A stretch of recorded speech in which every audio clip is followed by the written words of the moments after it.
Llegó el viernes de Apocalipsis. ¡Yay! Bienvenidos, bendecidos sean todos. Mi nombre es Isacha Marín y en este podcast, Alineando tu Corazón, vas a encontrar herramientas que nos guíen y nos ayuden a vivir un corazón conforme al de Cristo. Hoy es la clase número 11 de la serie Secretos del Apocalipsis. ¿Y sabes qué? La clave en el aprendizaje es la repetición. Y vuelvo y te voy a decir lo mismo. Mateo 13, de 10 al 13, nos dice que Jesús habló por parábolas. ¿Por qué?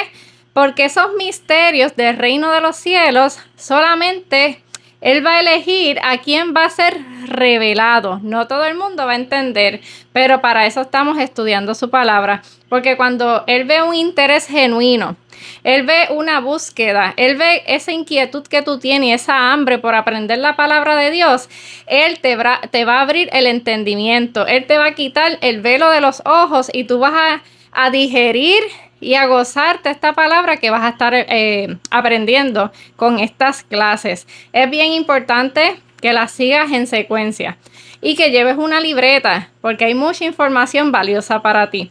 Y teniendo eso claro, que Jesús habló por parábolas en su primera venida.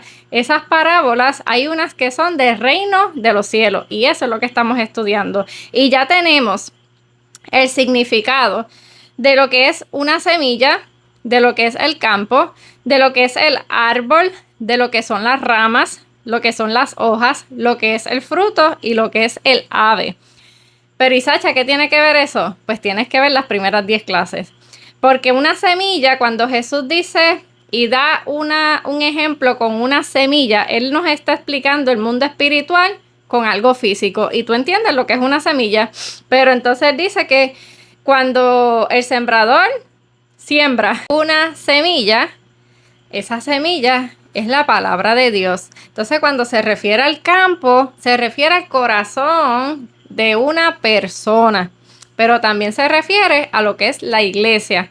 Y cuando vemos que esa semilla crece, un árbol, pues ese árbol significa una persona renacida de la palabra. Por eso es que Jesús le dijo a Nicodemo, tú tienes que morir para volver a nacer. Tú tienes que crecer en la palabra de Dios, en esa semilla que Él está depositando. Entonces las ramas son los discípulos, lo que Jesús le enseñó por 3 años y medio aproximadamente a sus discípulos para que siguieran haciendo lo mismo, sembrando esa semilla. Y que las hojas son los evangelistas, son las personas que están llevando la palabra de Dios como tú y como yo. Y la fruto es la palabra de verdad. Y la ave, el espíritu.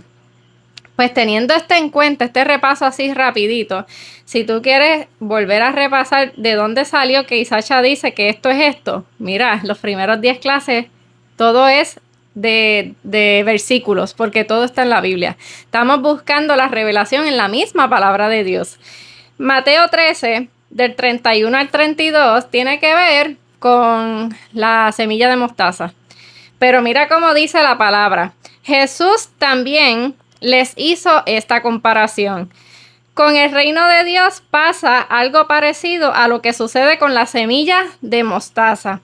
A pesar de ser muy pequeña, cuando un hombre la siembra en su terreno, crece hasta convertirse en la más grande de las plantas del huerto.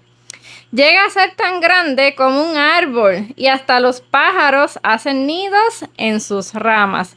Ahora conociendo ese lenguaje, ahora podemos entender esa parábola que Jesús nos compara el reino de los cielos con esa semilla. Primero que nada, esa semilla de mostaza se sembró. Y esa semilla es la palabra y lo dice aquí, que un hombre la siembra en su terreno.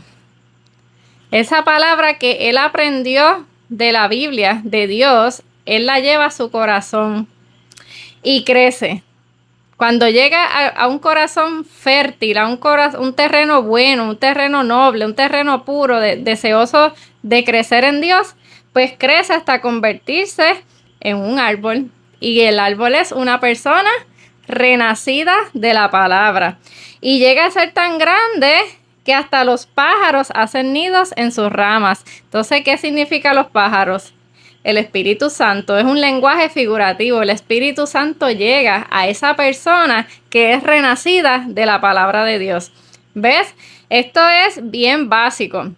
Ya pronto, con el seguir de las clases, vamos a entender qué significa la bestia, qué significa el sello de Apocalipsis, qué significa la ramera, qué significa el mar, qué significa los peces, porque hay un montón de lenguaje que todavía nos falta conocer, pero es importante que tú te enamores de la palabra, que esto tan básico ya tú lo estés visualizando y lo estés viendo ahora con otros ojos, porque el Señor nos está revelando un poquito más. Cada día estamos conociendo más de ese reino de Dios. ¿Por qué? Porque queremos ir allá, porque ese es el camino, esa es la verdad, esa es la vida. Pues hay que irnos llevando por la palabra, porque es la única que nos lleva hacia esa meta. Así que yo te bendigo, te doy gracias por escucharlo, compártelo, explícale que tiene que escuchar las primeras 10 clases antes de escuchar esta y vamos a orar para comenzar el día invocando la presencia del Señor. Amado Jesús, te damos gracias, Señor, por la revelación que estamos recibiendo, porque tú eres quien nos da esa palabra, tú eres quien nos da esa semilla. Señor, permítenos tener un corazón correcto, tener un terreno fértil y ayúdanos a hacer ese árbol que crece a través de la palabra, que somos renacidos a través del Espíritu Santo, para que siga habitando en nosotros tu Espíritu y nos siga guiando. Hemos orado en el nombre de Jesús. Amén. Gracias por escucharlo. Dale like, comparte y que Dios te bendiga. Bye.